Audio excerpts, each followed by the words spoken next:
Mics are on. Thank you. Welcome everyone to the April 28th, 2026 meeting of the Wenham Select Board. It is 6:31. Present this evening are all four of the sitting Select Board members. To my immediate left, Deirdre Parati, then Peter Clay, and our newest Select Board member, Phineas Sprague. And extend both a welcome to Finn and a congratulations both to Finn and to Deirdre, who were elected into these positions, in Deirdre's case reelected a month or so ago by our fellow residents of Wenham. So congrats, and it's nice to have this group together. And before too long, we'll be a full board of 5 again once the special election occurs in June. All right, we start with public input. This is an opportunity for anyone who wishes to speak on any subject that isn't otherwise specified on the agenda to do so during this public comment period. If you're here both in person or virtually, to the extent that there are any Zoom participants, to speak to something that is a specific agenda item, such as Cherry Street, we'll ask you to wait until we get to that agenda item. But is there anyone present who wishes to be heard on a matter of public comment at this time? I don't see anyone, and I look like there was just one Zoom participant. Yep, hand's not up. Okay, thank you very much. That leads us to our town administrator's update. Yep. Thank you, Mr. Chair. Yeah, so just a couple quick updates tonight. First, I just want to thank Marty Lowerly, who is a Wenham resident, and if you walking in the back, the main entrance here, the plantings on both sides of the door she's a member of the garden club. However, she did it under her own accord, and she does so every year and every spring. She incurs the cost and labor of doing those plantings as you walk in the back to spruce up Town Hall for the spring. So thank you for her, to her for her efforts. A quick update, about 2 meetings ago, the Select Board co-signed a letter of concern with the Concom regarding work being done on the expansion of a runway into the Wenham side at the Beverly Airport. The MIPA did respond to that letter with a very dense and technical packet that was reviewed and digested by the Conservation Commission. They did delay the deadline to which we were invited to join a meeting both with MIPA and the airport. And they did agree to remediation, which was one of the concerns of the Conservation Commission. The other concern was the intention to expand the airport. However, this is not an expansion in any way. This is an existing FAA regulation that the airport needs to comply with. It is FAA funded, and it is not in any way an expansion of the airport. It's simply existing regulations that are needed to support the safety of planes that are already accessing the airport. And the airport has a certain designation. I don't know all the designations of the different airports, but the designation is not moving up a designation. It's an existing designation. It is to support the existing aircraft, and it is not intended to expand the size of the aircraft or traffic, simply to support the existing traffic that the airport currently sees. So the project will move forward. As I said, it's an FAA funded project through MIPA. The town's really only recourse to alter the project was through the wetland remediation. They have agreed to that. And finally, so we have a special election. Today was the last day to get your signatures in. And the election is for one vacant select board seat. She is only 4 of you folks here tonight. And the town clerk notified me that the ballot is final, and it is will be Gary Cheeseman and Trudy Reed. The term will be for about 10 months. The election date will be on June 16th here in Town Hall from 7 a.m. to 8 p.m. Again, that's for one vacant seat on the select board. Trudy Reed and Gary Cheeseman on the ballot. Gary was recently on the select board and did not run, however, has expressed interest to do the remainder of the vacant seats term. And that is all I have tonight. All right, thank you. I do not have any comments at the moment. Deirdre? I just wanted to mention, in the last couple of weeks, I attended the Dark Sky presentation that was held at the library. And there is a Dark Sky committee in Hamilton Wenham, which I think is great. And it was honestly a fascinating and fabulous presentation. The presenter was wonderful. So I encourage people to take a look at it. It is posted on the HWCAM site, and it was really interesting. Well, last night I sat here with Phil Calarusa's crew. Is that the Conservation Commission? Yeah. And we went through the plans for the music hall at Gordon College. And one of the people that came in to talk about, or just make sure that the plans for the music hall were going to deal with the dark skies issue. Oh, really? Yeah. Nice. And they're actually all over it. That's great. And the other thing is that, I forgot what the name of the lake is, or the pond behind Gordon. But it's actually, Go. they're Like gonna- Gull Pond, maybe? Oh, Koi Pond, okay.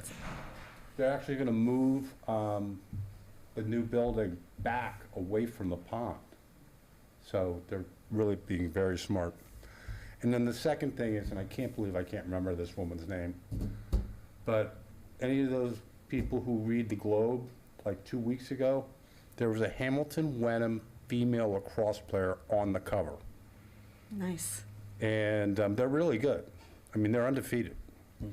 The baseball team's doing pretty well, but never in my lifetime would I ever expect to have a Hamilton Wenham athlete on the front page of the Boston Globe sports page. It's impressive. But evidently, not only is she really good in 2 sports, but she's also like academically brilliant and volunteers for everything. So, it's a good one. Yeah, kudos to Very her. nice.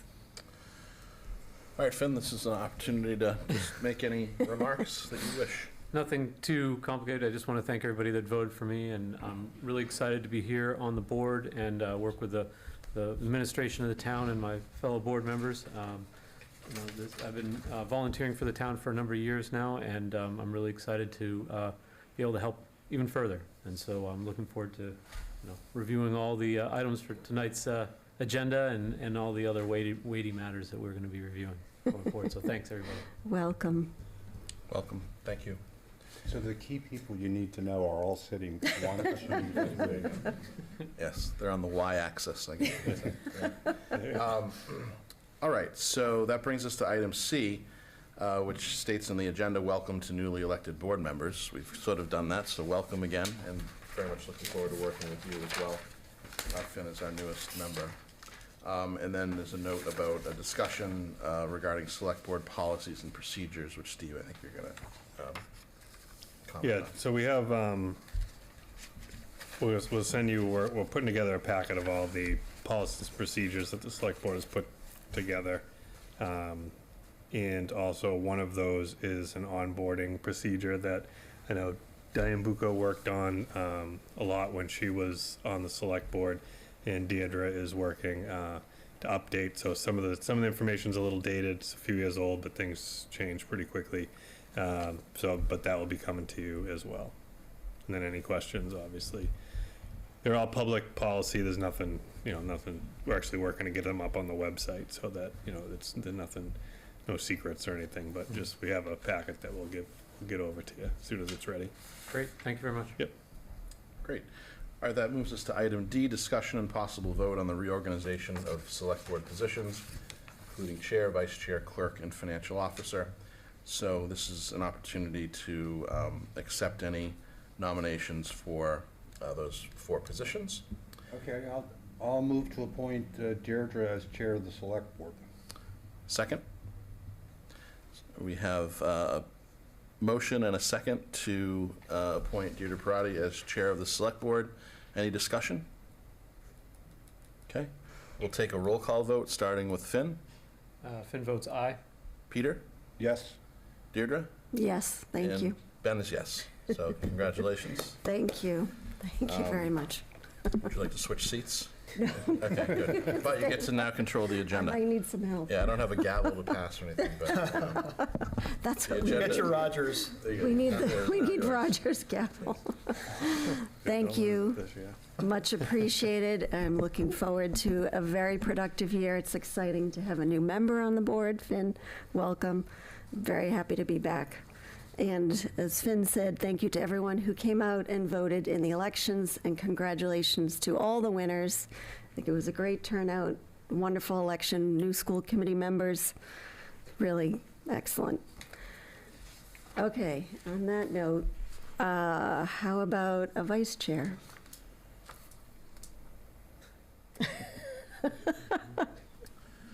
I will nominate Peter Clay for vice chair. I'll second that. All right, we have a, That's right, back that's to you. me now. That's right, yeah, I'm not. That's right, I already forgot too. That's, traffic cop any longer, so. all right, Peter Clay, do you accept the nomination? I do. Excellent. All right, we'll take a vote. I think we can just do a voice vote. All those in favor? Aye. Aye. Any opposed? All right, congratulations, Peter. Thank you. All right, we're not done, though. Okay, next, we need a nomination for clerk, which involves working with Michelle. I nominate,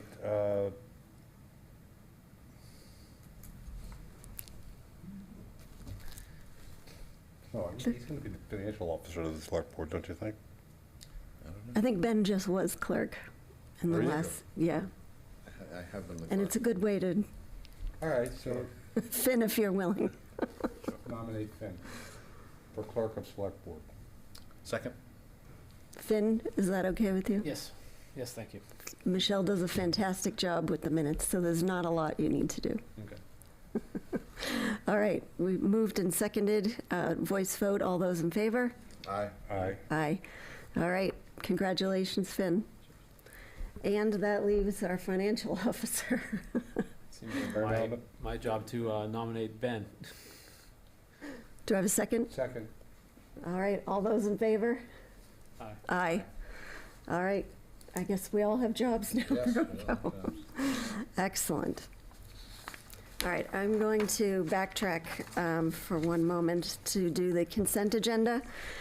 We have two items on the consent agenda this evening. We have open session minutes from March 31st, 2026, and the appointment of Patrick Waddell to the Board of Assessors for a term effective April 28th, 2026. Madam Three- Chair, sorry.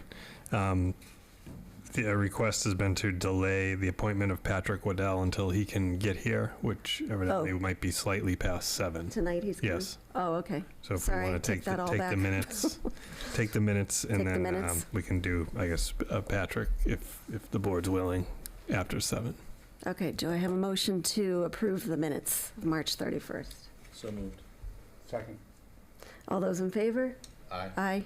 I'm going to abstain as. Abstain. One abstention. Minutes are approved. All right, we'll come back to the appointment for Patrick. And then one more change. He's coming in person. The agenda is, yes, that's my understanding, is G, if you were to take them out of order, given that the hearing isn't until 7, we will not be, the board won't be asked to act on G, which is the conservation restriction for 9 and 51 Maple Street. Greenbelt requested some edits to the restriction over the weekend. Council, they're really not a big, nothing big. We don't expect it to be any big deal, but council was unable to arrive at an agreement. Therefore, Conservation Commission could not update their recommendation last night. So the select board doesn't have a recommendation on the new paperwork to act tonight. So there could potentially be a request for depending on how the select board chooses to schedule May for their meetings, there may be out of sequence quick meeting, like a 5 or 10 minute Zoom to vote on the conservation restriction.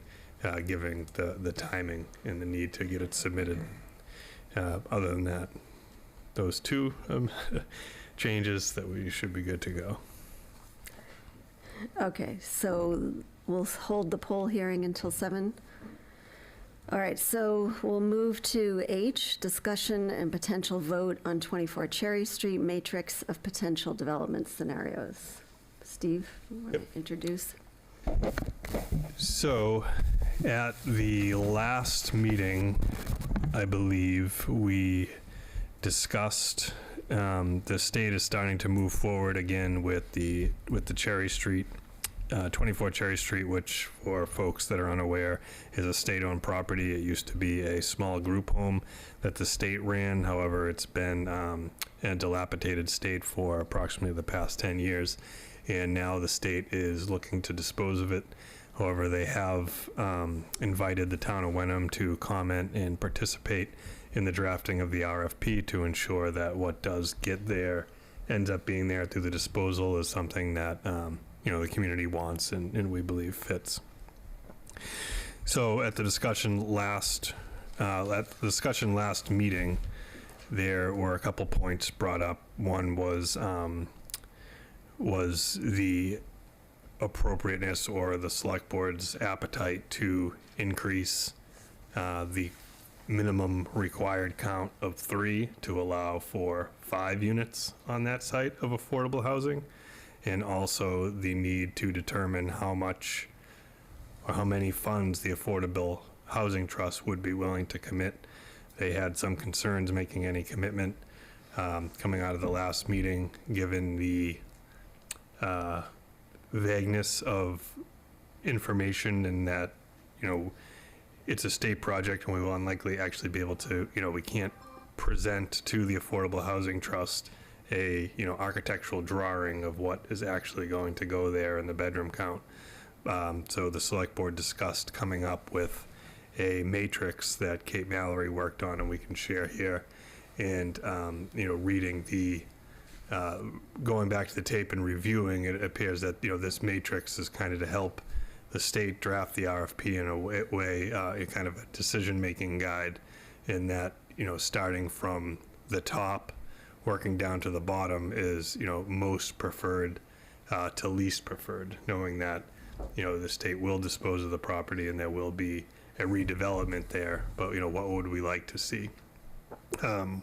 We did have, in our due diligence, we had Greg Bernard, our septic system inspector, take a look at the site and the soil conditions, and he believes the likelihood of that it could support a 12-bedroom septic system. So the septic system would likely be, the soil there could likely support any one of these developments proposed here. You can see that coming out of the select board meeting, counting up the bedrooms, it looked like a mix of, if 5 units was going to happen, that the mix of bedroom counts was around 10, but it could support 12. Not saying that that's what would go there, but the discussion was around 10.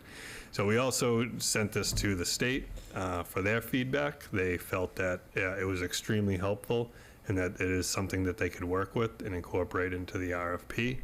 And we did meet again, Margaret did, with the Affordable Housing Trust. And although they are still concerned with the lack of knowing exactly what's going to go there, they are comfortable in committing at least $300,000 or more, depending on what happens. So that's definitely a good start, that we can put, a minimum of $300,000 into the RFP, so that the developers who are looking to build affordable housing there, which are going to need some incentivized funds to make the project economically feasible, given the selling price would be significantly below market and the cost of construction. So I believe what you have here in front of you is, Affordable Housing Trust has committed to $300,000. We have a decision-making tree or graph that reflects the select board's preferences as discussed last time, and it is in a format that the state believes that they can utilize in drafting the RFP. So here tonight, we're looking for a vote of the select board to finalize this graph. Again, you know, you don't know what, so this is what we'd prefer to what we least prefer, so that we can send to the state so they can draft the RFP, and then the RFP will come back our way, you know, for another review and probably comment period. But before we actually share this with them in official capacity, we're just looking for the select board's support. So you're looking for us to rank order this, essentially? Yeah, so this is ranked, again, you can make changes for sure, but this is ranked based on your discussion 2 weeks ago, 3 weeks ago. So at the top is what, Yep, so basically what that says, what this says is, you know, the affordability component, this, you know, starting with the top, the town prefers it to be affordable housing with a full preservation of the historic nature of the existing structure and 3 units, right? Because the state law see. that they're disposing this under requires a minimum of 4 units per acre. In this particular parcel is 3/4 of an acre. So that's the legal interpretation, is they've never had one this small, but the legal interpretation is that that would mean 3 units. So that's their number one preference. And then you move down as to, you know, basically it's the cost of construction begins to escalate. You know, it is most expensive when you're fully preserving the historic structure. So as you back off on the full preservation and go to just a front facade to no preservation, the cost of construction gets less. And then similarly, the state is actually the one that requested the consideration of 5 units. They took a look at the site and they believe 5 units and, you know, a townhouse style would fit appropriately there. And, you know, with the economies of scale and the little bit larger building, that, you know, they think 3 might be a little small, even with $300,000. They're not sure the money is going to work and they're going to get any interest. But, you know, as obviously if a developer was to submit a proposal and said, well, you know, we'll do 3 units with 3 affordable units with no preservation. And then another one says, well, we'll do, and according to this, we'll do 5 units, but we will fully preserve the original structure. They would choose unit, fully affordable 3 unit, no preservation would get the preference in that scenario. So the only one that I see mentioned on here with a bedroom count is the 5 units. One of the things that I remember from the last year of looking at developments was that, you know, the large, you know, as soon as you have 3 bedrooms or more, you start to bring in more kids into the school system. Mm-hmm. So if I look at that 5 unit one that looks like mostly 2 bedrooms, if you with the 3 units, are you going to have more bedrooms? Are they going to be 3 bedroom units? Yeah, I think through talking to folks who are in this business of building affordable units, it sounds like the first 3 would be probably 3 bedrooms, right? And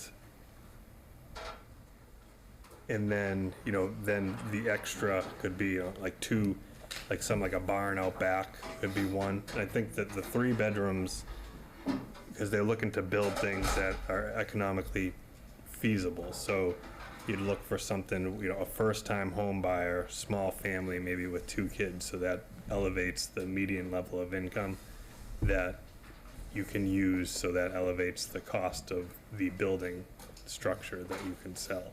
So we're kind of stuck with, you know, whatever bedroom count they decide is most advantageous to make the project work in this situation. Question. As far as the RFP process goes, so let's say that the initial RFP that goes out is for 3 bedrooms and maybe with some kind of 3 units, with perhaps a bedroom cap of whatever it might be, 9 or 10, and there aren't qualified bidders. What the thing that would happen next, I presume, is that the state would come back to us and say, well, that RFP didn't get any qualified bidders, we need to do a new RFP, and the state might advocate that it be a higher unit count. Is that? My understanding is that they would, like with an RFP, you have the ability to grade the proposals based on the different categories that are spelled out in the scope. So like they would draft it probably differently than this, but they would put it all out there. So like that, Oh, I see. the five units can bid, and they're putting together the pro. It's like, well, our 5 units are going to look like this, and it's going to be, 3 1-bedrooms and 2 2-bed. Just making stuff up. And then the 3 units would say, we're looking like this, and then they would rate which one is deemed to be most advantageous based on the grading matrix that was put forth in the RFP. Like the plan is, I think, and Margaret, I think Katie, you guys have talked to the state, but I think that they want to avoid going out twice. That's why they want this. They want to just be able to do it once, and then, kind of be able to rank and grade the responses. So I'm just trying to make sure I parse what you were saying about the 3 versus 5. If we do 3 units, then they're more likely to be, larger bedrooms per unit, and if it's 5 units, then it's going to be, 1 and 2 bedroom units? Yeah, I think the concession was that, would allow the 5 units, but with a reduction of overall bedroom count. So, to your point, and this wasn't discussed last time, but I think it's fair, is, that would be less, in theory, less strain on the education system, because in theory it could be less children, although you don't have any ability to restrict who's going to be buying, these, and if they have family. Because, the 5 units, again, in theory, through the state gives them a little bit more margin to work with by building more units on the one lot. Is that what you were getting at? Does that answer the question? Yeah, I think so. At least the way it's been proposed to us, and I don't think I've heard differently, but it doesn't mean that the 3 units are going to be 3 bedrooms, but it's always kind of been proposed to us that it would likely be like a 3 bedroom, that the space is there, the 3 bedroom units. That's just the way it's been proposed to us. And the highlighted row, I thought is kind of where we ended up, maybe as a compromise position, but is that why it's highlighted? Or I don't know why it's highlighted. okay. I thought I- that's where we sort of ended the last discussion, Yeah, I mean, so As a the other, compromise. well, I don't know why it's, I Okay. don't remember. I mean, the other wrinkle to the historic preservation piece is that next week on Tuesday, the HDC is meeting for 2 reasons. One, to discuss the traffic light improvement project here, but also the state's historic, if I get this wrong, Joe, let me know. The state's historic commission reached out to our local historic commission, who is also the historic district committee, but they're not acting through their, this is outside the jurisdiction of the HDC, but they'll be acting as the was it the Historical Commission. historical commission, and they are looking for, again, all non-binding, but Yeah. the state is looking for feedback from Wenham's Historical Commission as to what they would like to see in a perfect world result here from historic preservation On this site? on this site. Oh, okay. And the state, because the state's Historic Commission wants to comment in an official capacity back to DCAM, who is disposing of the site. Now, our understanding is that it's non-binding, it's just simply An a opinion. comment, an Okay. opinion. But that's the other piece of the historical, of the historic aspect, and that's why it probably makes sense to maintain, the full partial and no preservation, given that they may receive that comment from the State Historic District and may want to incorporate, some way to weight that to appease the state's Historic Commission. I think the Historical Commission has to draft a memorandum of agreement with DCAM, but again, they said the suggestions will just be suggestions by the Historical Commission. It's more of a courtesy. Okay. So, go ahead.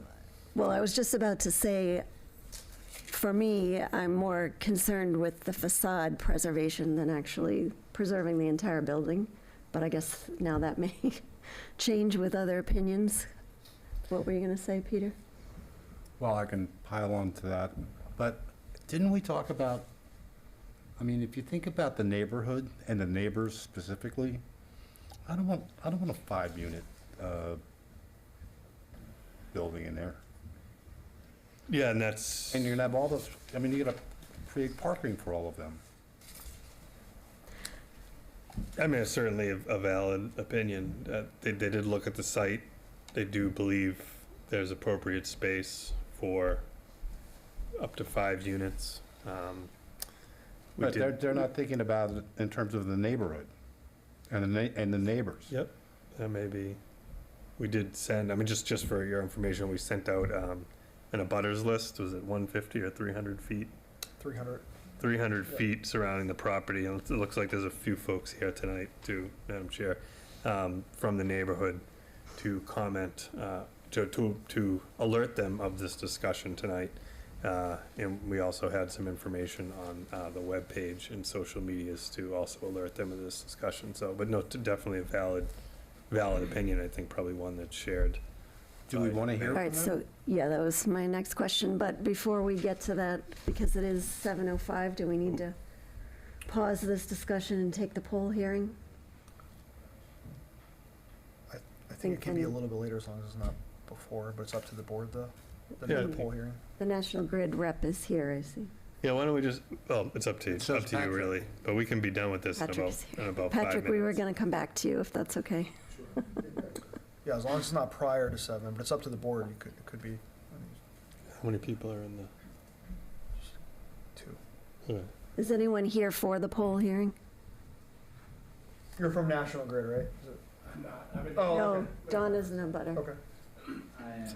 Okay, why don't we take the poll hearing as it is scheduled for 7 o'clock, and we'll come back to the discussion for Cherry Street.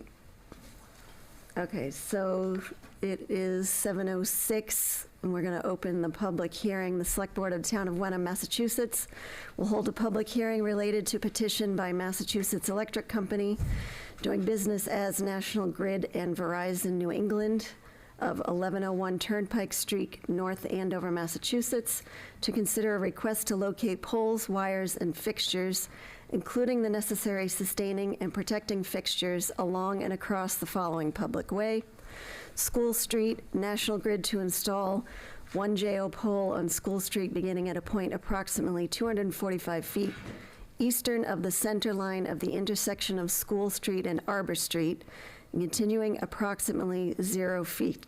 The proposed installation of stub pole 453-84 and installation of pole-to-pole guy wire from pole 453 to pole 453-84, and installation of an anchor and guy wire for pole 453-84 in Wenham, Massachusetts. So if you could interpret all of that for us, that would be great. But the picture explains it very well. Pictured, yes, but could you identify yourself, please?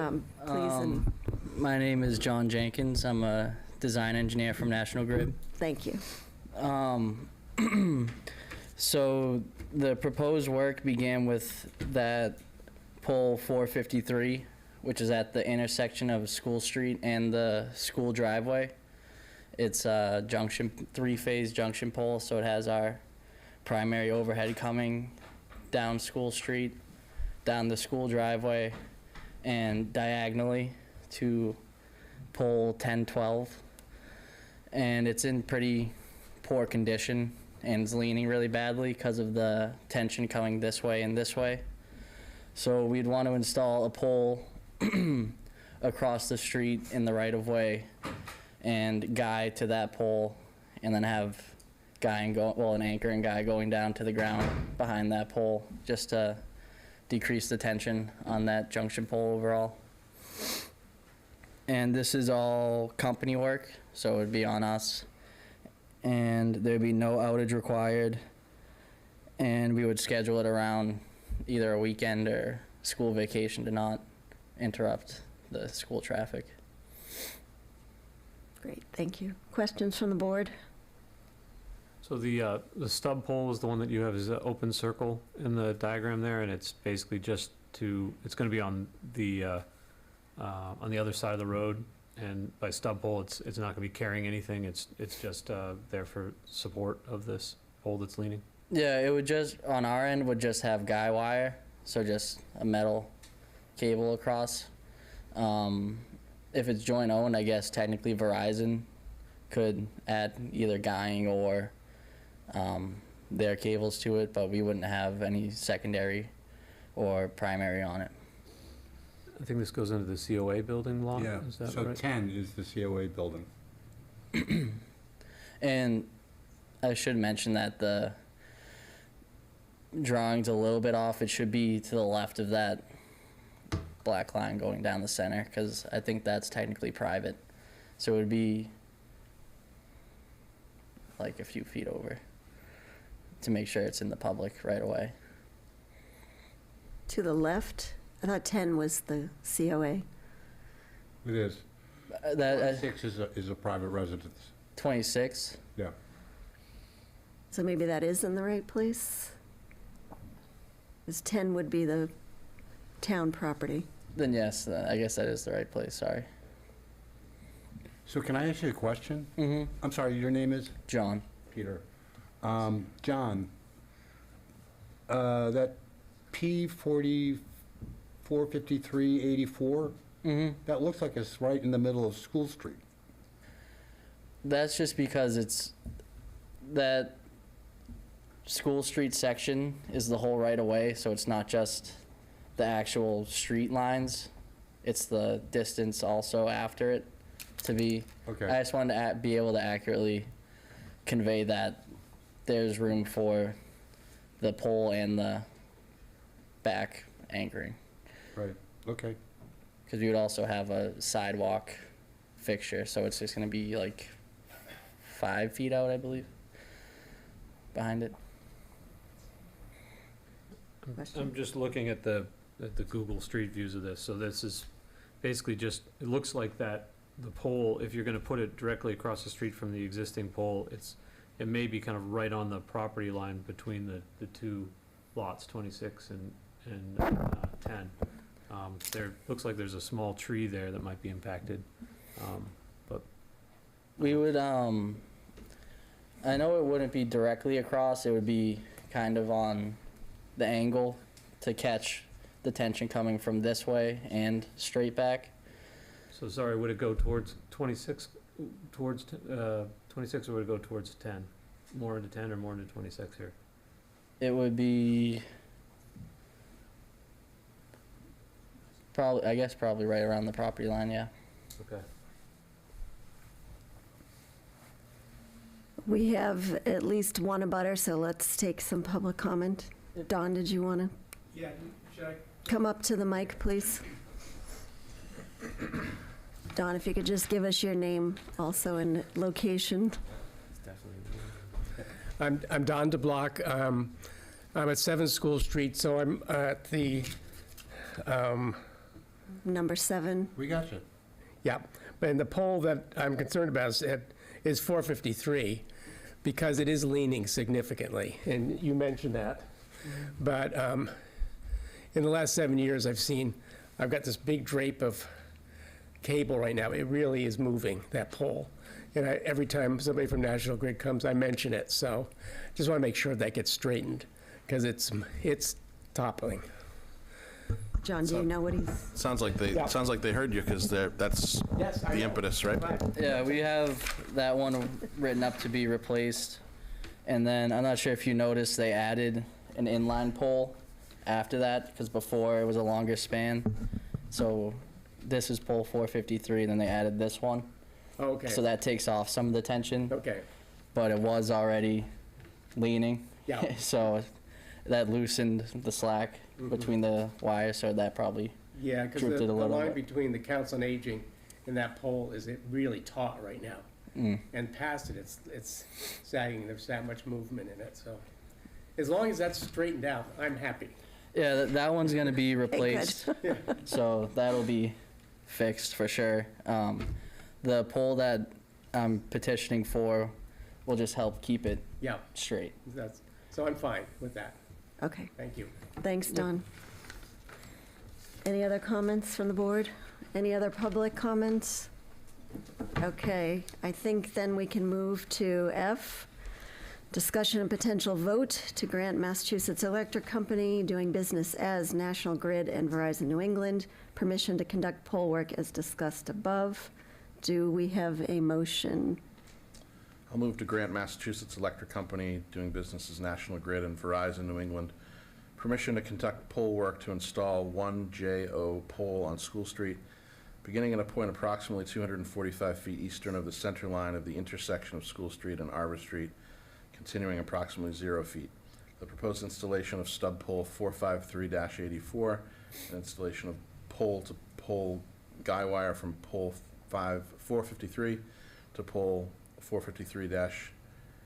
453-84, and installation of an anchor and guy wire for pole 453-84. Second. All right, we'll take it individual vote. Finn? Finn Excuse me. votes aye. Peter? Yep. Deirdre, yes? Ben, yes. All right, thank you very much, John. Yep, Appreciate it. thank you. Thanks. Okay.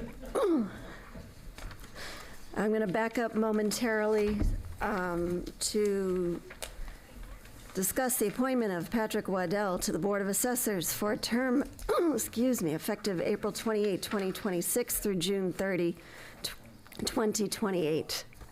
Patrick, did you want to address the board at all?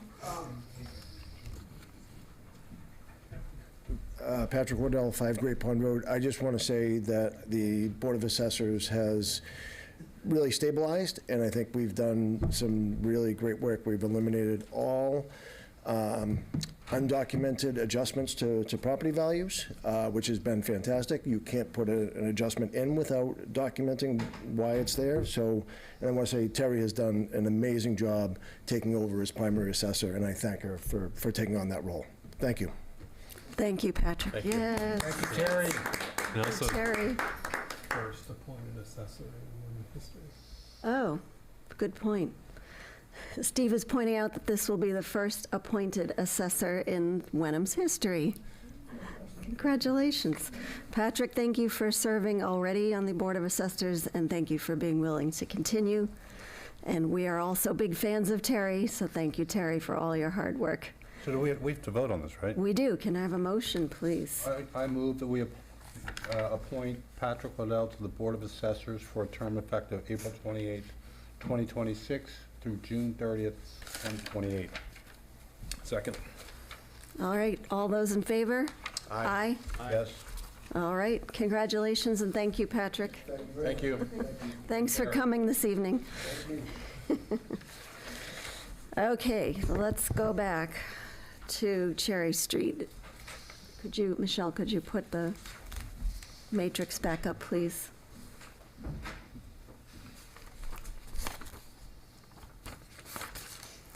All right, so I think it would be helpful at this point to hear from the public. So if those of you who are here would like to speak to it, please come up to the mic and just identify yourselves. Good evening. Yeah, Scott Bile, 25 Monument, so I'm in a butter. Okay. So I do have quite a few questions. So I guess the property is not going to be put up for sale by the state, they're controlling it? Well, so the state will dispose of it, so it's not. So it's not a public sale? Yeah, well, it's a public disposition. So the difference is the state doesn't have to sell it for any dollars. So it would be through an RFP, request for proposal process. So the award would be based on what's deemed to be the most advantageous given the scope of the RFP.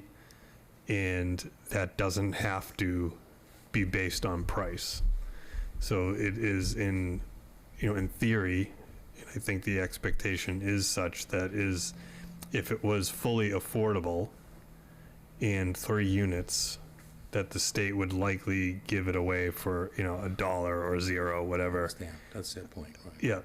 And so the alternative would be through a public auction, which you would have no control over what goes there. And it's just simply sold to the highest bidder. Okay. So, but this is considered a residential area, right? It's not a business district. That's correct. Okay, so, and the affordable housing is something that the state prefers, I'm assuming. I don't want to speak for the board, but I think it's both a preference of the state and a preference of the select board. But it doesn't fall within 3A because we're outside of a half a mile distance from the train station, am I right?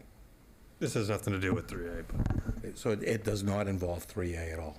No. Okay. So are we going to follow all the dimensional bylaws of the town yes. in Article 5? Where article? It's the bylaws Oh, of and the town the for zoning bylaws? Yeah, dimensional yes, requirements. yeah, there's no variance or relief given to any of the building setbacks or anything like that. Okay, so is there a plot plan that we could look at? Because there are requirements based on Article 5. You have to have so much frontage, you have to have 20 feet in front, you have to have 15 feet on each side, you have to have room for a driveway coming down. How's this going to fit? Well, the fact that there's an existing structure there, I believe, changes some of that, what you just mentioned. How does it do that? Believe me, I have to do more studying. All right. This, I'm kind of new to it. And I At least will. my understanding, Margaret, correct me if I'm wrong, but if you can build on an existing house footprint, if it's in the setbacks, is that not correct? If this, I'm not sure of the No. size of this lot, there's such a thing as pre-existing Non-conforming. Yeah, so the pre-existing non-conforming take effect. They could rebuild whatever is there regardless. This may be a little bit of a different animal, depending on, because the state has requirements for, under the Affordable Homes Act, correct, that you have to have at least 4 units per acre. So the town sort of has to adhere to that in ways, but I think you'd have to meet setback requirements. But I think the property might do that now. It's 15 on each side. No, it's 20 on the front and 15 on each side. Okay. And there are requirements on a 40,000 square foot lot. If I could just to pick up on what Margaret said. So there is a concept in state law and zoning law of prior non-conforming structures or uses. So if the current structure there isn't compliant with some of the setbacks and things that you mentioned, and I don't know whether that's the case or not, but let's say that it's not, that its front yard setback is too narrow, let's say, then There's no front yard. okay. So, but the prior non-conforming quote-unquote grandfathering only applies if what's going to be built there is built on the same footprint. And that's not going to be the case. This is going to be new construction. And so the new construction would, as new construction, need to follow all aspects of the dimensional table in the zoning code, except that there's 40,000 square foot, almost 1 acre zoning in Wenham, but under the state law, there's by right 3 units for this 3/4 of an acre site because state law says in this particular situation that it's not 1 acre zoning or 40,000 square foot zoning, but a quarter acre per unit zoning. So you're telling me they can bypass our bylaws? They have a right to do that? With respect to the number of units on the site, that's right. So it's 3/4 of an acre, and that's why Well, I think. it's three units by right. And where does it state that? I'd like to, can you publish that so we can read it? Sure, it's in the Affordable Homes Act, Okay, so which is state law. but- Who can show that to us or pass it along? I'll do it for you. Okay, that'd be fine. Now, I'm reading this about the, it says, "No building or structure shall be constructed, nor shall any existing building or structure be enlarged or altered, except in conformance with the following table of dimensional requirements," which is our zoning laws. Right. So you're saying they can bypass our zoning laws? Only with respect to lot size. But with respect to the dimensional requirements, how much setback a particular new structure has to have, our bylaws apply. I'm a resident of the town for 32 years. I've been living on 25 Monument for 18 years. So, there's some of the other neighbors, I'm not sure what their feelings are. I don't want 3 or 4 buildings in my backyard. They're gonna chop down all the trees? Do we know exactly what the plans are? Are we gonna have any control whatsoever if this happens? I mean, I could have a 35-foot wall within 15 feet of my backyard. Is that possible? Well, the RFP process that was explained, does guide the state in terms of who the successful bidder is going to be. So it's there won't be any particular site plan of what is proposed to be built there until the RFP process goes forward. What we're doing is to try to prioritize our input to the state, to recommend to the state what we think its criteria for selecting the winning bid should be. But I think the broader point, and I understand if you aren't happy with the state legislature passing this particular law regarding quarter-acre zoning, but the reality is that if whoever the state sells it to would have a right to build 3 units on the property, regardless of anything we did or said. If it went up for public sale, wouldn't it, and someone purchased it, a developer, and they were going to use it, they would have to follow Wenham's bylaws? Again, except for the quarter-acre zoning, which is state law. Wait, I'm totally 1 unit per, confused. so I'm in totally confused. in Wenham, new construction for a single-family home has to be on a lot that's at least 40,000 square feet, which is just under an acre. Right, I know. Under state law, you can have a unit on a quarter acre, and that applies to this. But if it went up for public sale, and someone went in, Yeah. local developer, it would be a different situation. It wouldn't be, the state would not be involved then. And yeah, I understand the 300,000 might be gone, Right. but The state's going to dispose of the property under the authority of the state statute, the Affordable Homes Act, and the quarter-acre zoning follows through that procedure. okay, so that would, if it's a quarter acre zoning, that means there's 3 lots and not 4. Right. So as far as 5 units, I'd be totally confused how anybody would suggest that, because you don't even have an acre, so it would already be 3. Then the other thing is that, are all the frontage requirements and the side requirements and everything going to be followed according to our bylaws? I think I've answered that a couple times. The answer is yes. Okay, Well, sir, so I'd like to ask if you could summarize your comments and Comments are, I think, that, in my opinion, I'm only one of the abutters. I don't think we should be sending to them our suggestion that we agree to put in 3 or 5 affordable housing units. That's what I think. Okay, thank you for your comments. All right, is there anyone else? I'm Dennis Hurley. Sure, come up to the mic, please, so we can, So I've been at 2 of these meetings with, I think, most of the members of this board, but 10, 12 years ago, I came as well. Name and address, please. Dennis Hurley, 26 Cherry Street. I abut the property at 24 Cherry. Got it. When I came 10 years ago and none of you were involved, I was reassured by the folks here that it's all good, nothing's gonna happen, nothing can happen, you're all set. So we stayed in town. I've been here for 25 years. We raised our children here. No one has had more distress from that property. None of you have.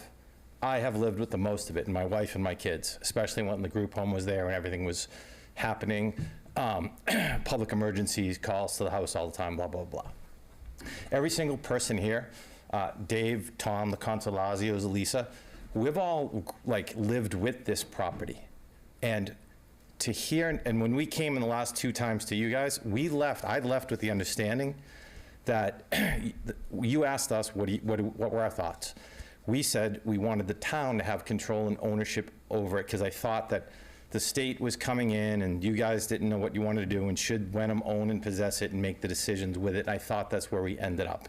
I could be wrong, but I felt confident, because I felt confident that the select board would have some control and decision-making, kind of what Scott was saying, and that we were okay. So 48 hours ago, I got a text saying, you have to come to town hall because it might be 5 units. I'm like, how did this, what changed, what happened?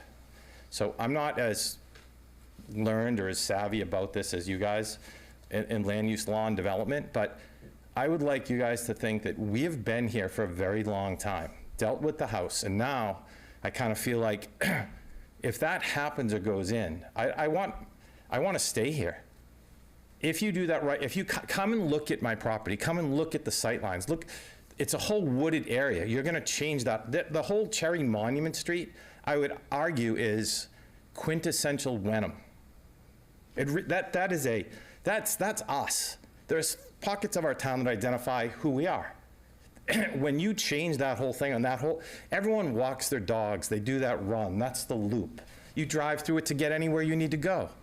If you have the ability and the power to not make improvements this drastic, please take that control and do that for not just all of us, but for Wenham. You will change the whole dynamic of that whole, the Mass Autobahn, when they came in and changed on Cherry Street, our street, that lot and access, we now have people coming into our wooded areas from Amesbury, from New Hampshire, because they're promoting and marketing, and it was kind of like our little sanctuary. It's not anymore. The same thing might happen here. I would like us to have control over so we can do what we want with that land. Thank you. Thank you. Thanks.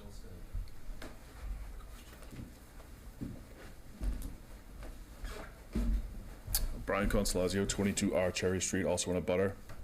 So the entire rear property line that I own runs parallel, runs, in common lot line with this property. It's abandoned, as we know. No one goes back there, whatever, and it's quiet and peaceful, and that's all great. I'm not opposed to some sort of improvement to this house because it's an eyesore. There's vermin, there's raccoons living in there. I mean, it's disgusting. Nobody wants this the way it is.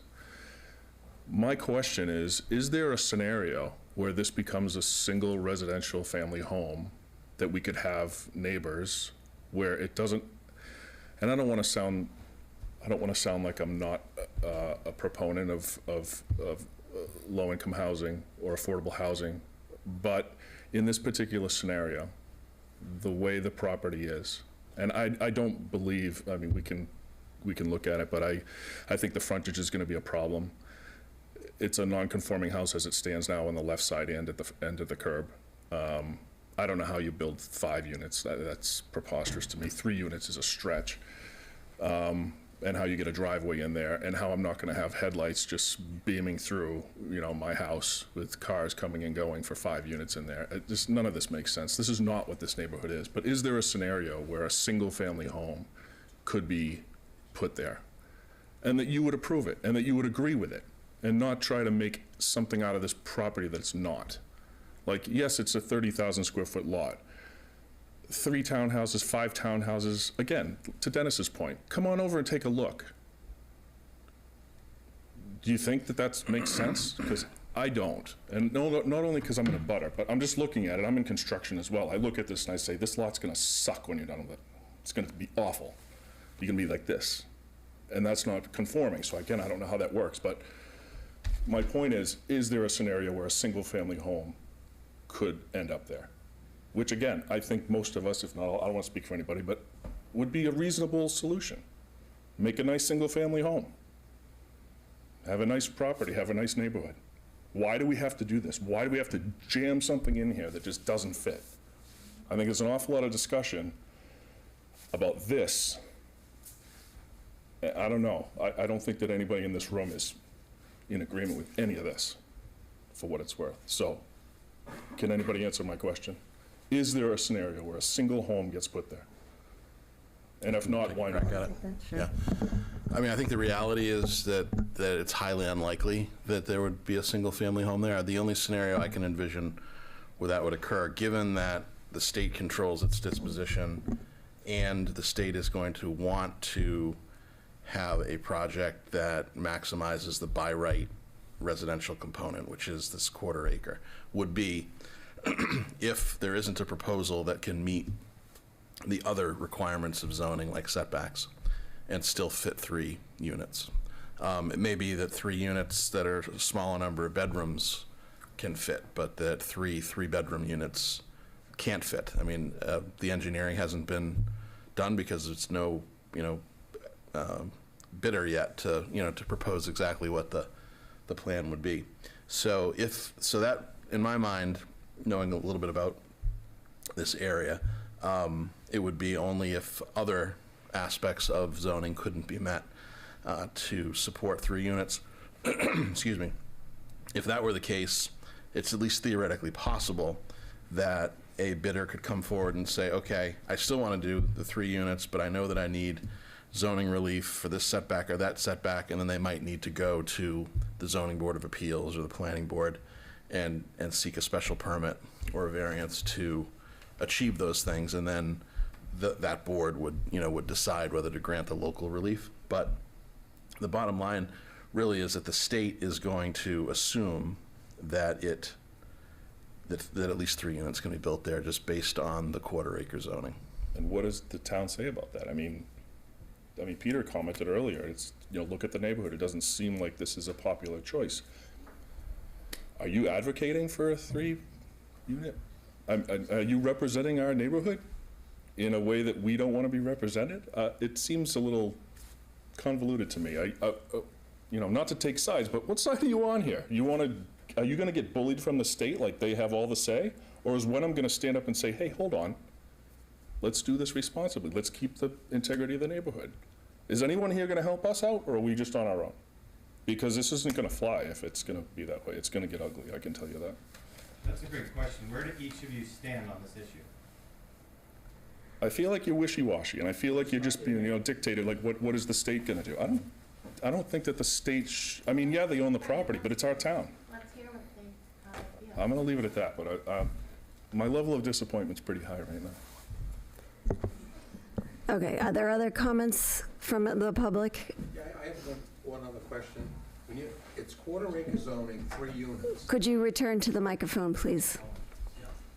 First of all, I agree with my neighbors completely. I think you know that anyways, but, so it says quarter acre zoning, 3 units. So that's 2 additional units, because the existing unit would be 1, right? Right, there's one house there now, yeah. So you're saying 2 additional units, if we ever did this? That's the math, right, because the zoning is under the state statute, which is applicable because it's a state owner. I understand. It's quarter acre. Yeah. It's quarter Or acre, so 10,000 the square feet. existing unit, then there's 2 others.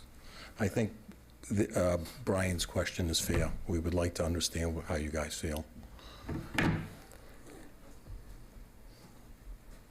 Okay, so we have had a few discussions on this. We are engaged in this process with the state. We do not have say over all of it, okay? I mean, my recollection of the prior discussions, which I think some of you were at, we did discuss the fact that this would be a 3-unit development. So I don't think that that is new. What has been introduced since then is the question from the state about 3 versus 5 in order to make this financially viable, right? So that is a lot of what we're considering at this point. We've been asked to... The last meeting we were all at, the town was still Okay. Correct. I'm going to ask, please, that we not sort of dissolve into shouting comments, okay? I would like to maintain the discourse. We're happy to hear public comments, but at some point, we will close it, and the board will deliberate. So now I lost the thread of what I was saying, so go ahead.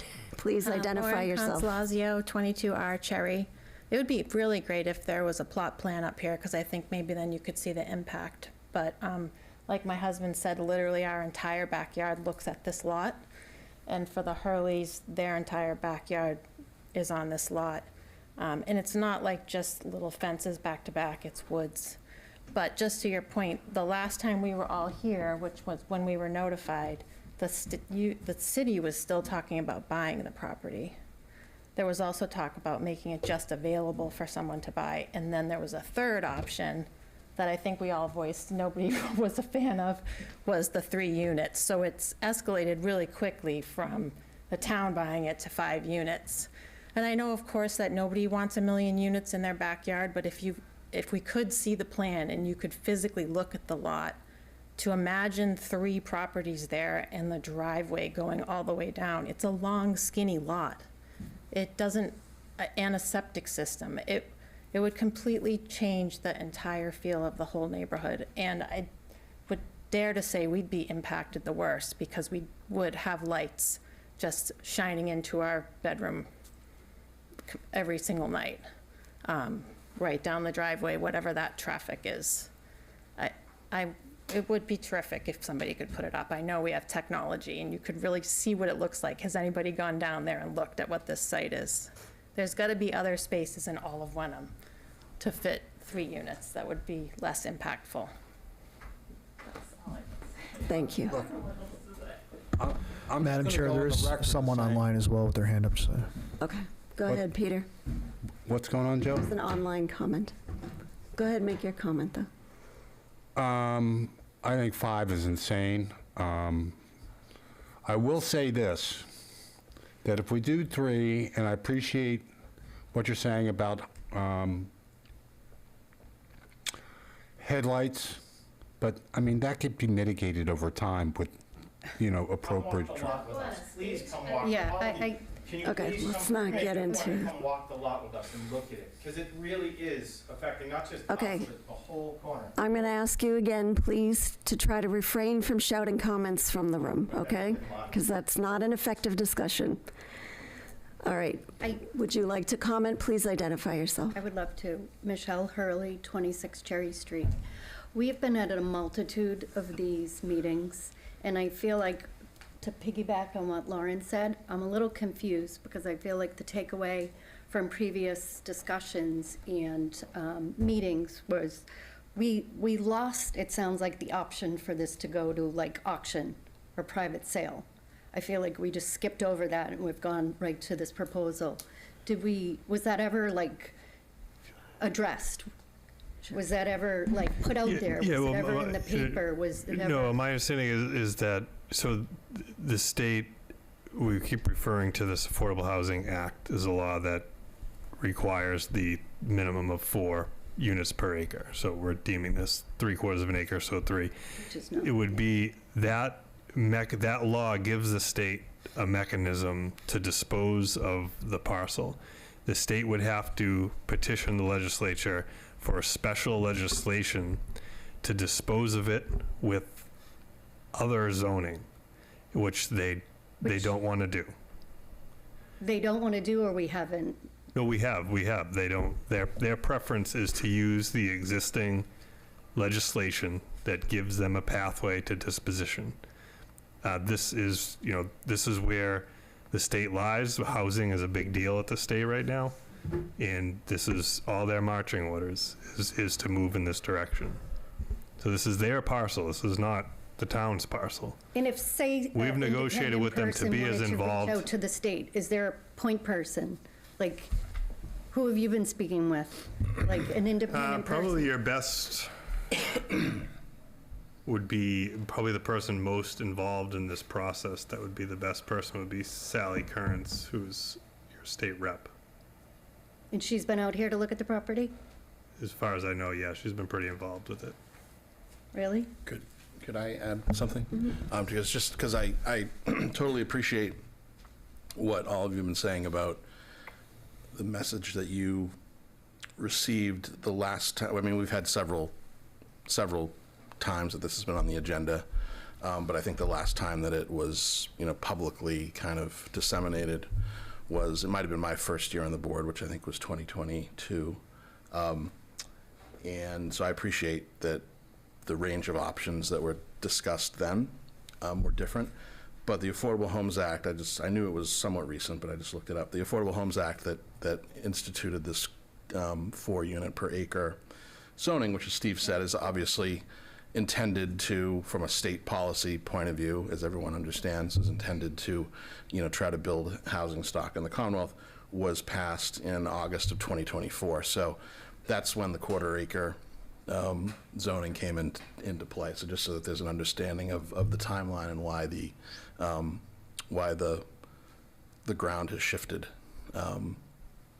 in that interim period. Okay, we do have a comment from Zoom. Yes. Tom Starr, go ahead.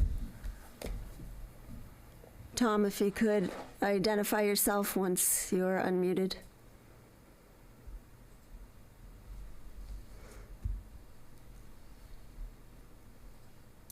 Are you there, Tom?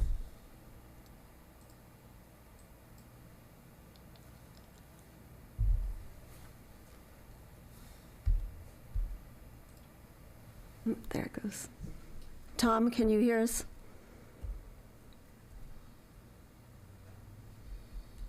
It looks like he's talking, but he's muted. No, it looks unmuted. No, he's unmuted, yeah. Shall I try again? How about now? Okay, Yes. go ahead, Tom. Okay, thank you. So I was just, Tom, can just you wanted to identify comment. yourself, please? Sorry? Your name and address, please. Yes, 41 Pleasant Street. So I'm in the neighborhood. I see that building every day. And, I just wanted to say two things. One is, I feel it should be preserved. I feel the only reason we wouldn't preserve it is because the state has neglected it for so long that, it's expensive to preserve it. But nevertheless, it has a house next door to it. It's part of it's like a twin situation. The Historic District Commission did evaluate it just for this kind of reason, that it has historic value, and the state report indicates that it could be on the National Register, either as a freestanding building or as part of a historic neighborhood. So I would just advocate for preserving as much of it as possible. And as far as the number of units, it does seem like even 3 units would be kind of a lot for the neighborhood. The state, housing law notwithstanding, are there any other, properties in that neighborhood that have more than 2 units on them? There's only one with 2. Anyway, so that's why I would say 3 sounds like the maximum if we could, and that's one of the options, right? 3 units, full preservation, town support, 300,000. All right, thank you, Tom. Okay. So I have two. Just remind us of your name, please, for the record. Dennis Hurley, 26 Cherry Street. I Thank bought the you. property, 24 Cherry Street. If my lot is right next door and is very similar, it's almost the same size. And it's rectangular and goes all the way back. My house is not, it's not an option to sell my property and put 5 units on it because it's not state-owned. Is that accurate? Yes. Or 3 units, or 2 units. So it just seems a little. One-sided. Yep, it does. And then the other question, which is kind of weird, and on the agenda, could you X that out so I could see the title of the agenda? Thank you. 24 Cherry Street Matrix for Select Board and Resident Discussion. can you guys, it doesn't seem like this is a discussion to make a decision. It sounds like it was an information session to have us come here to tell us there's nothing you can do. Is that accurate? We have to work within the parameters of the state, so we cannot basically throw all of this out and say something completely different. So we have to work within. What does that mean?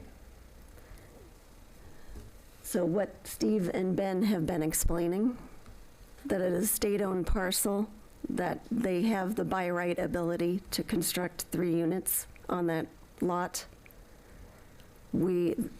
They are looking to us to rank order our preferences, as is on the screen. We are actually hearing your comments and taking them into consideration, but we do not have the ability to completely throw all of this out and say we're not doing any of it. That's not part of the solution set. And the goal overall is to rehabilitate this property, right? We have been fighting for a number of years to try to get the attention of the state to rehabilitate this property so that it does not continue to fall into disrepair and remain dilapidated in the neighborhood. But we do have to work within the constraints. So can you give us a ballpark timeline of your best guess on what are next steps? Someone here calls the state and you don't tell them what you think. You're just like, when do you think you're coming to do this project? So we're working together with the state, all right? It's a collaborative process to a degree. So Steve, do you want to elaborate?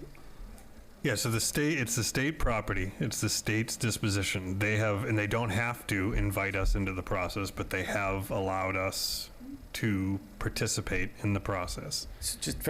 Just to educate me, because I'm more intrigued now than I ever have been before. What do we as the town, like, what do they want us to participate, like? But essentially it boils down to. So we go 2, 7, 8, 9, here you go, and they say thank you, and then they come in and do it, right? Essentially? Well, I think the expectation is going to be 3 units. And there has been a lot of concern about the historic nature of the building. So this ranks, you know, to what extent we preserve that historic nature. And it also ranks whether the preference lies in affordable homes or market rate housing. So that is what the select board's working on tonight. Okay. So, and then if you were to say, all right, this is going to move forward, when does shovels go in the ground? I mean, I only smile because when we got the timeline from the state, you know, I think they gave us an 18-month timeline by the time the parcel would be disposed, and it's probably been close to a year now. So, and we don't even have a draft of the RFP yet. So, I mean, two years. I mean, again, That's a grasping at guesstimate. straws. So, but is it safe to say, and I don't mean, this is kind of real, this isn't embellishing at all. Many of us have about 18 months to live there and then put our house on the market. Like, 18 months is, Dennis, in 18 months, probably nothing's going to change. It'll look exactly the same. I mean, I don't think we can predict with any degree of certainty. What we're giving you is our best guess. Are okay? shovels coming in 2026? We don't know the answer to that. Yeah, I mean, likely it will take longer, as Steve was saying, than whatever is predicted. And is this a fair question? And Ben, to your point, prior to, I can't remember what you said, but prior to 2024. Prior to August 2024, there were options on the table. Those options were gone as of that timeline. Yeah, and what happened in August 2024, among other things that were passed under the Affordable Homes Act, was giving the state the power to do exactly what it is doing now, which is to dispose of it and to do it as quarter acre by right. So is it accurate to say that had we made a decision, meaning the town, prior to then we had more flexibility and now it's more rigid? I think that's probably true, yeah. Yeah. Deirdre and Steve, Would it be helpful to just kind of write like a 5-year timeline on this? And like what's changed over time? And then what are all the considerations? Especially since the state is going to be selling this, what latitude do we really have? I mean, we could put together a timeline, pull the prior presentations together, and maybe put them online for folks to view. I think that'd be helpful. Okay. We're always talking about things, and it's like I never see anything up here, but I know I've seen it in the past. Hey. Sir? My name's David Hunt. I live at 21 Cherry, so across the street. Been there for 6 years now. I do similar stuff professionally for the last 20 years, so I kind of know what everyone's talking about and know the rules. I think the select board has done a really good job of presenting kind of the facts of where this sits.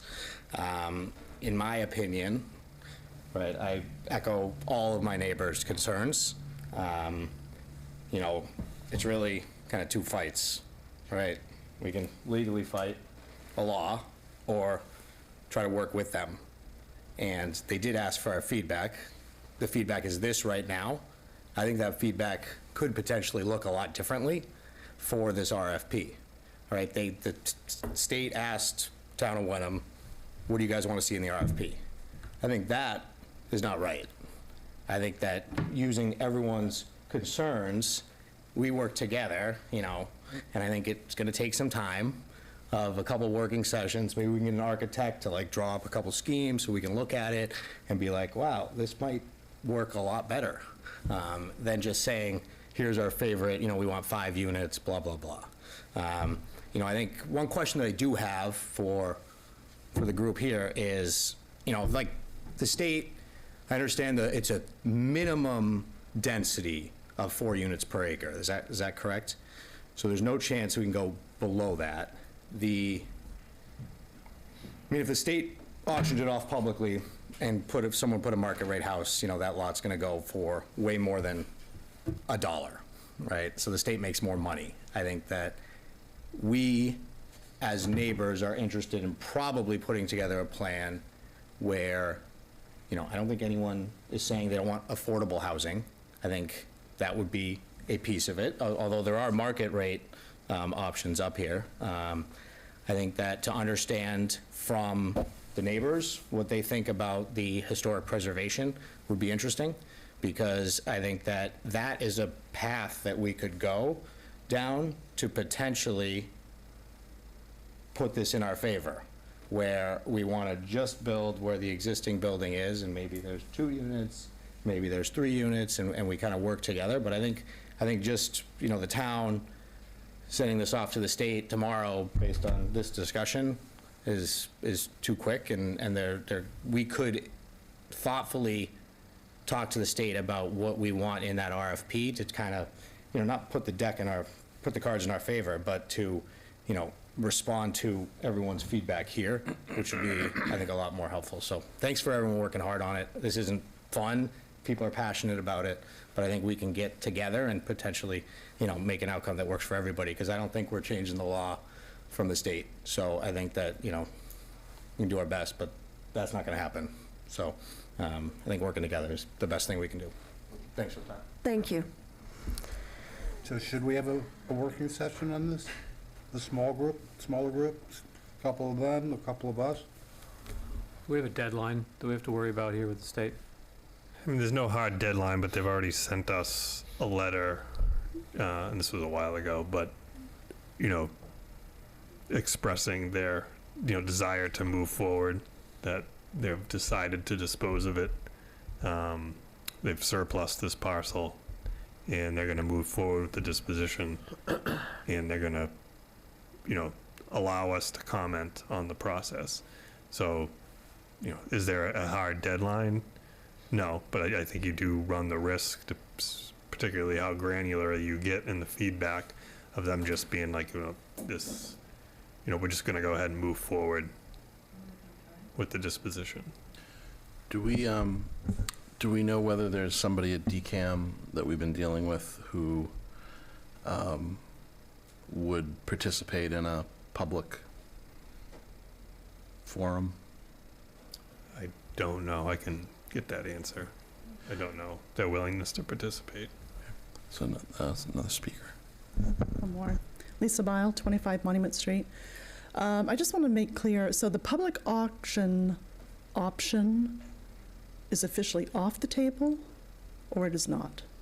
Well, I mean, I don't want to speak and give the wrong information, but my understanding is that is a disposition option, but you have zero control over what goes there. Because it goes to the highest bidder, and it will likely be market rate, and it will be fully maximized, as far as profit. But they, So, right. Right, but then Yeah. the new owner would not be the state, which means the The new new owner is owner not the state. does not get to enjoy the quarter-acre parcel benefit. No, the quarter acre zone, we're stuck with the quarter acre zoning. But the issue is, do we want to try to have some influence over a bad set of parameters? Or do we want to basically let the state just say, never mind, we're going to sell it, or, do a public auction? And then if that were the scenario, it would be much worse, because a developer is going to absolutely maximize, the buy right. Construction isn't going to, to the extent that historic preservation is a concern to anybody, that would go out the window. This is an attempt to have some modicum of influence over things. Having said that, I do think personally that it's too early to make a decision tonight, and one of the reasons why we wanted to make sure that notices went out was to get your feedback, and we've gotten it, and I very much appreciate all of your comments, and I completely understand why you'd be concerned about a change this dramatic at the site. So, I mean, I'd like to see,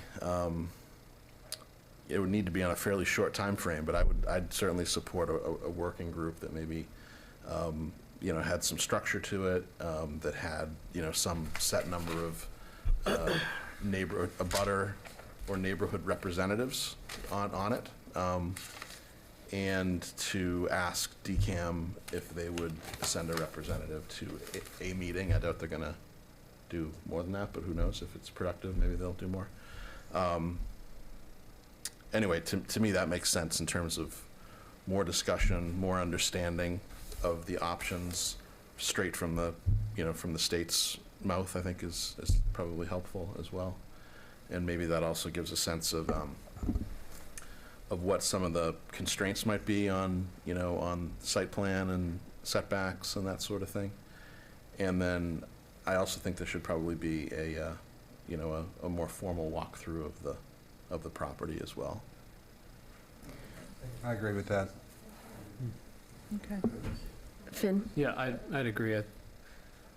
I'm looking at the lot, it's long and it's thin, and I'm trying to figure out how you fit 3 structures in there. If there were, 3 1 or 2 bedrooms, like the 55 plus, and make it affordable for folks that are trying to move out of their large houses in town to a smaller place in town that's more affordable for them, and they can still stay and be part of the community, that seems valuable.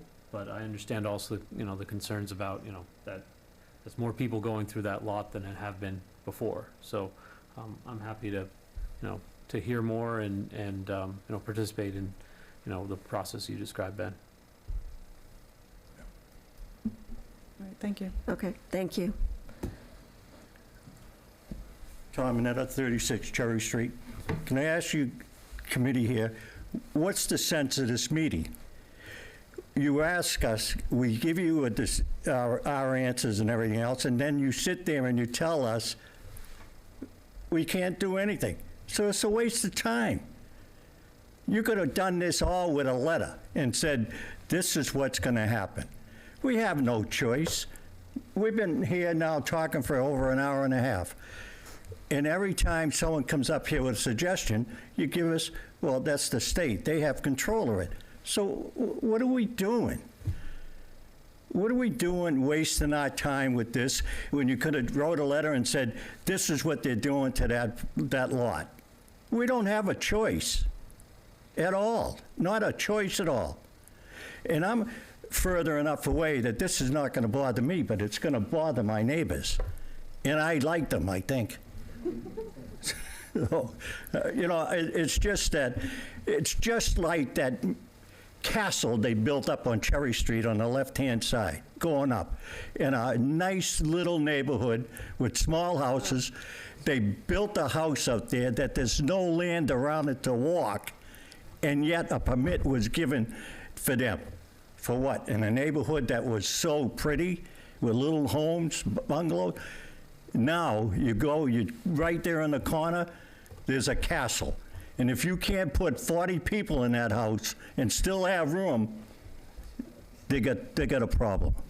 I'm sorry, I'm just, you know, letting off steam. I know you're normal people too, but I'm letting off steam, and I'm sorry. Thank you. Thank you. All right, I don't think we've wasted our time this evening. We are trying to convey that we are working within constraints, okay? Sir, I'm going to ask you to let me speak now, please, okay?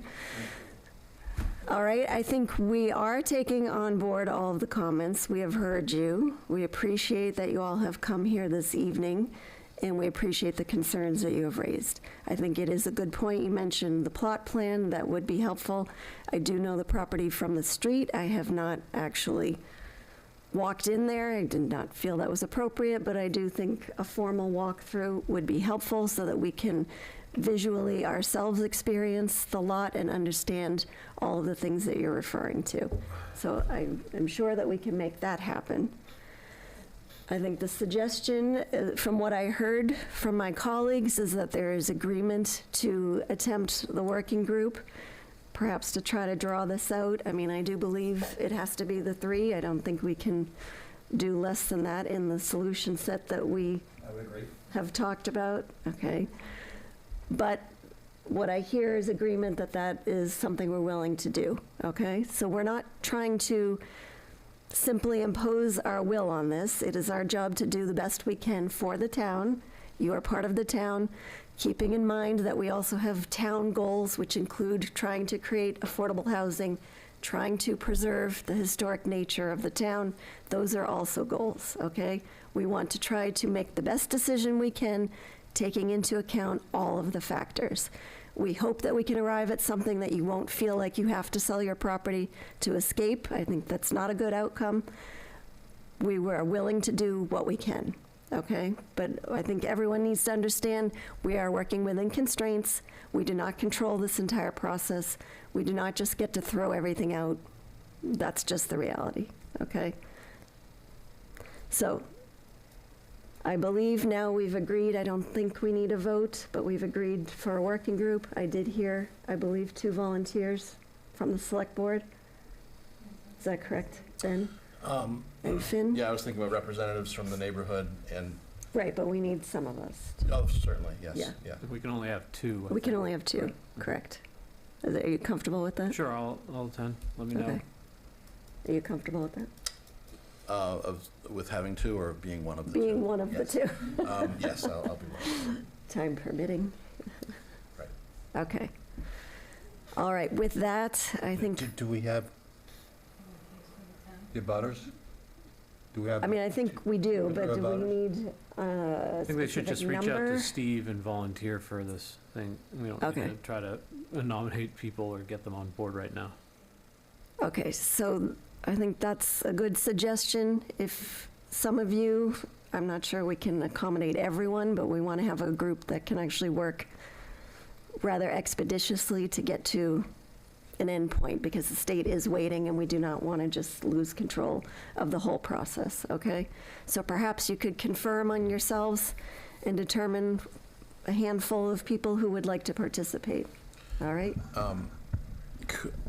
Are there folks who are abutters to the property or abutters to abutters the property who aren't here tonight, but you know would have been or interested, or because that may also be a factor. Yeah, Randy. Okay.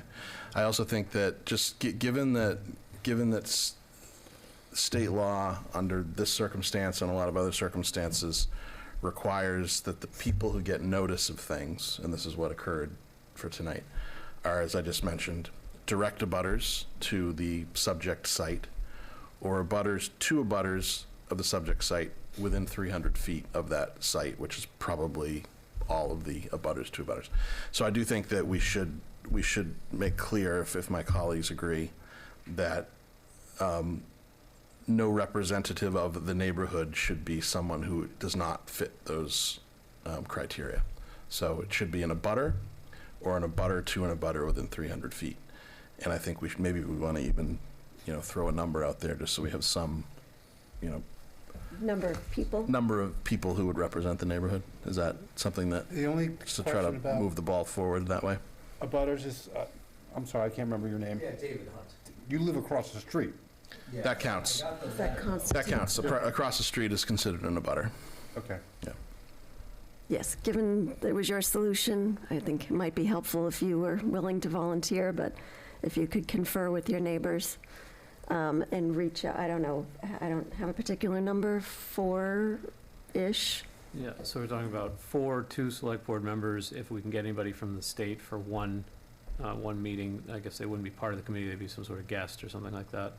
And that And our would keep it to staff. like less, and then staff. So Right, and then it we starts need, climbing towards 8 and 10 people. Right. So. Can we do that by the end of this week? I think we should try to. Yeah, we'll try. may I make a further suggestion? Yes. So, and I think so we definitely need a planning department representation as well. So that's Margaret, yes. Margaret. And I think, frankly, and I'm only saying this because I think it really would add value if there's a planning Planning board board. member representative as well, because there's a lot of expertise on that board that would supplement Margaret's expertise and the expertise of everybody else. And the planning board is, charged with visioning these things as far as, proper planning of uses in the town. So maybe would it make sense if I make a motion that does just give more definition to the working group, and at least we know what the working group is, how many people are on it? Sure, I think we just don't want to wait for a full planning board meeting. If we can expeditiously request, Yeah, that could be done Volunteer. without a meeting of the planning board. Yeah, and I just want to be careful about formalizing the group and its members. But how about so the- they don't have to participate at the meeting. why don't we just summarize it? Okay. Even the numbers, you mean?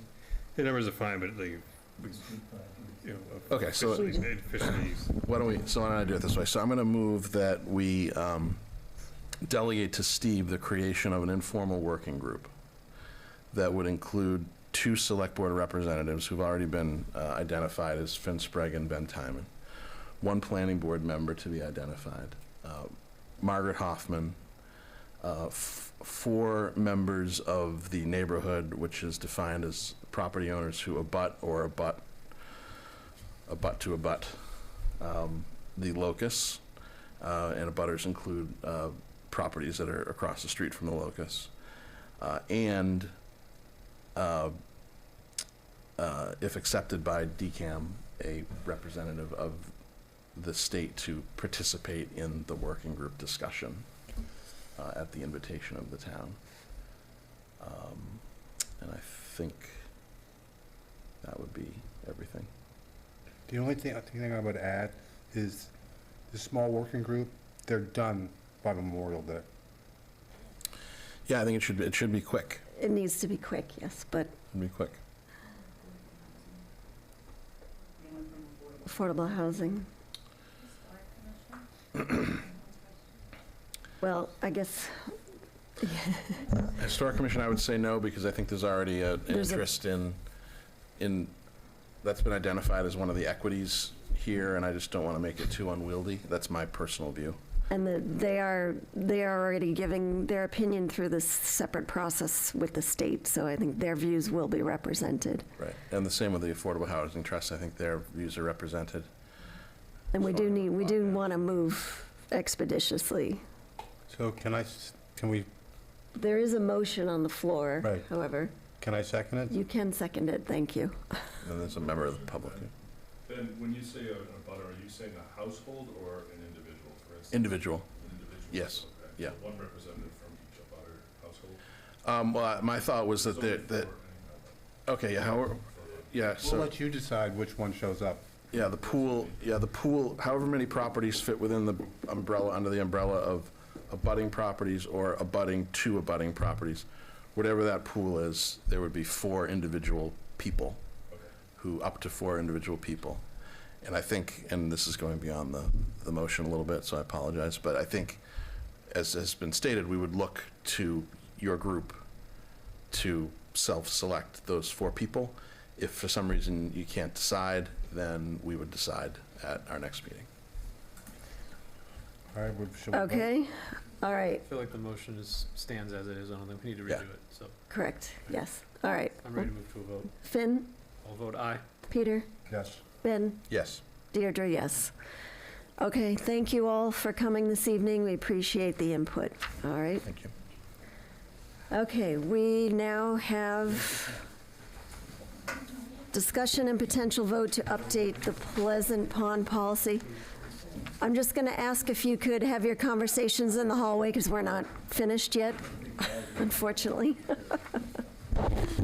Thank you, Margaret. Thank you. I know, I see this. You bring up I was gonna run over with a blanket. Send a smoke signal. Help me out. Yeah, help you out.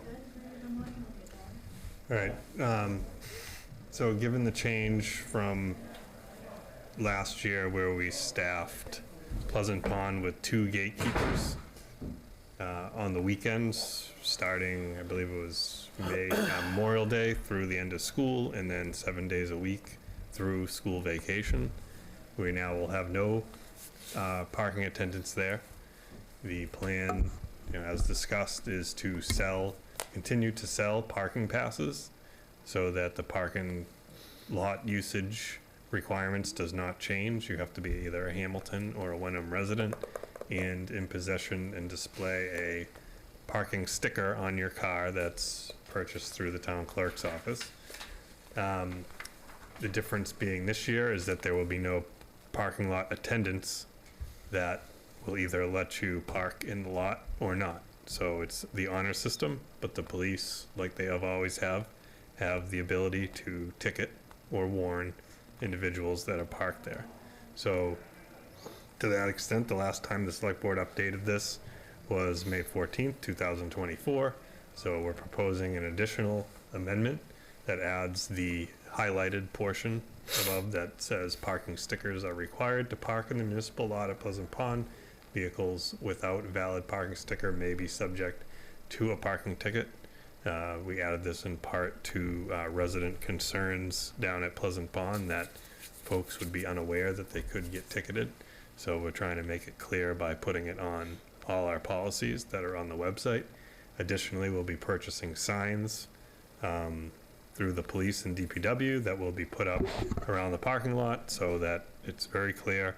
I spoke with the police chief again today to double confirm that he does have the ability to issue tickets. They can do it both through civil process, which would be like a bylaw violation, like plastic bags, where a bylaw requires 2 warnings and then a monetary ticket, or they could go straight to a traditional parking ticket, as we're most familiar with. But in either scenario, he believes the best course of action is to issue a warning initially so that the folks are aware of it. And then if it's a reoccurring situation, then move to a parking ticket. You want to go to the rules. So additionally, these are the rules that we have on the website. The proposal is to add all the yellow highlighted, except for the last one that was already highlighted yellow, and it'll stay highlighted yellow. The rest highlighting will be removed, just to, the swimming at your own risk. There's no lifeguards at Pleasant Pond, but just really all around the parking sticker, and just, making it clear that folks are aware that You need the sticker. Again, this doesn't change. You've always needed the sticker to park there. You could always get a ticket for parking there. It's just that there's no gatekeeper, so to speak, in the parking lot reminding you if you try to park there without a sticker. With the select board's discussion and then approval, if you're willing, we can make these revisions permanent and update our website. Can you let me know, Steve, has it always been parking only for Hamilton and Wenham residents in that Yes. lot? Okay. Yep. Okay. So, yeah, the backstory on this, just for context, I mean, it's somewhat of like folklore because I'm not sure anyone has the real story, but the existence of like that small fishing pier and the dedicated fishing spots, and also the town doesn't have the ability to prevent walk-ons, but it does have the ability, because at some point the town accepted grant funds to do something with the pond, in which we had to gave up our right to preclude the public from accessing the pond. But where the municipal lot is the only lot down there, and that's on a separate parcel, we do have the ability to sell parking passes. But it doesn't prevent someone from, parking down the street, assuming parking's allowed, and then walking down there. So that's kind of the thing. We can't just shut I think some of the residents would prefer that we make the entire operation down there private, resident stickers only, but that's not an option.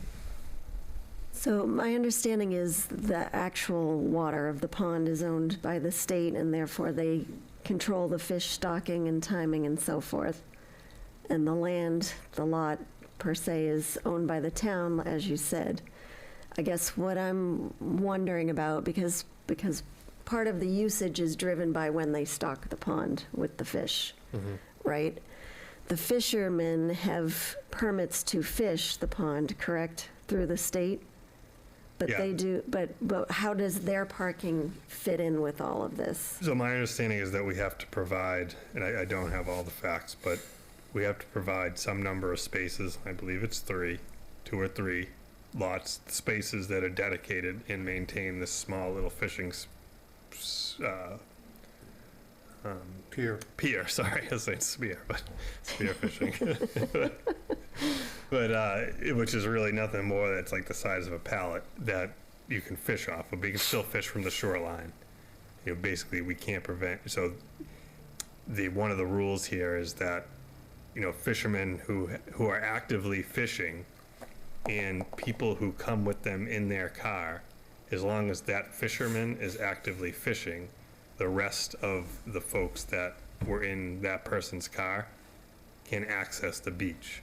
But as soon as that person stops actively fishing, they no longer have the right to utilize that parking spot. So they need to move the car. But the 3 parking spots are in the lot, or they're sort of They're separate. on the entrance? They're separate. So it's like sort of Yeah. attached to the roadway. Yep. The difference is that they have to be actively fishing. But they need also stickers on their cars. Well, no, they need to have a fishing license and just- be actively fishing. So the police can question, Yeah. basically, where's your fishing license, if the vehicle's parked there. Yeah, if then there's no one fishing. And the chief did reach out to the Mass Fishing Game and has requested an increased presence down there because I don't think they have any presence. So to the extent they're willing or have the staffing, our hope is that they'll, assist in at least monitoring who's fishing and if they have the proper licensing. That's a little bit outside of our, the wheelhouse of a traditional police officer. But that is helpful, because we do not want it to become sort of a free-for-all by any means. I think the wording of the first one, just to be completely explicit, I would say parking for Wenham and Hamilton sticker holders only, resident sticker holders or something to that effect, so that it doesn't read residents first. Do you know what I mean? Yep. Just to leave no wiggle room. I do think there are other issues to address on Pleasant Pond, but we can come back to those at a later meeting.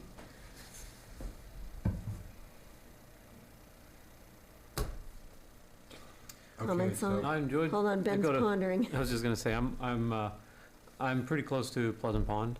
Brought my kids there all the time. Saw turtles hatching out of the sand there one time, and Oh, it was a great place. It's a fantastic place for little kids, so encourage everybody to go and take advantage of it, and make sure you get a sticker. So, any other questions? Yes, just a couple more minutes. So the second bullet, alcoholic beverages prohibited, that's clear enough. It's pretty categorical. Don't show up with alcohol. And then further down where it gets to smoking, so it says no smoking on the beach or grass area. Are there any areas other than beach or grass where someone could say, oh, I'm smoking here, but I'm not on the beach or the grass? Probably in their cars. In their cars. I mean, So maybe we should, I'm thinking maybe it should be alcoholic beverages and smoking of any kind prohibited. Okay. Agreed.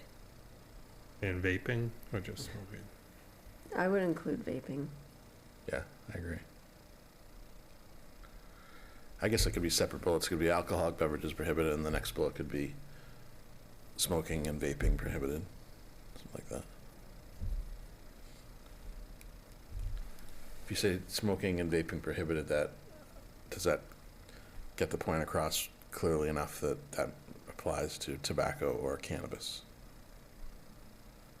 I would think that it's all encompassing. Yeah. So. Okay. Anything else? I didn't have anything else. Okay. Okay, Peter. I move that we update the Pleasant Pond policy with the changes that were discussed at our meeting. Do we have a second? Finn will second. Thank you. We'll take a vote. Finn? Finn votes aye. Peter? Yes. Ben? Yes. Deirdre, yes. All right. I believe that brings us to the end of our agenda. Next meeting, do we have dates? Oh, actually, yeah, great point. So with town meeting, we, in a couple of school vacation and a couple of 5-week months, the select board has kind of gotten off its first and third Tuesday meeting schedule. So this is the last Tuesday of April. Next week, obviously, is the first Tuesday of May, right? Yeah, May. So to get back on track, I guess the point is, do you want to get back on track, or do you want to keep going every other week? What's the Do you want next just- 5-week month? Or do you want to wait 3 weeks and then meet, what? I think we should meet in 2 weeks. We can't meet next week. Right. June does have 5 weeks, so we could stay with every other week, meaning that we would meet on the 12th and the 26th, the second and fourth Tuesdays of May, and then Get back on. we get back on, right? We could do the third and the fifth Tuesdays in June, perhaps. Or does that make sense? No. If you do the second and fourth. Oh, second and fourth, then, right, then we get back on track in July. I got you. Yeah. Okay. Yeah. All right. Is everyone okay with that? That Sounds good to me. All right. So next meeting, May 12th. And So Go ahead, Peter. I move that the select board adjourn the April 28th, 2026 meeting at 8:24 PM. Second. all in favor? Aye. Aye. Thank you and good evening. Bad. It's your new slogan. John? Yeah, good job.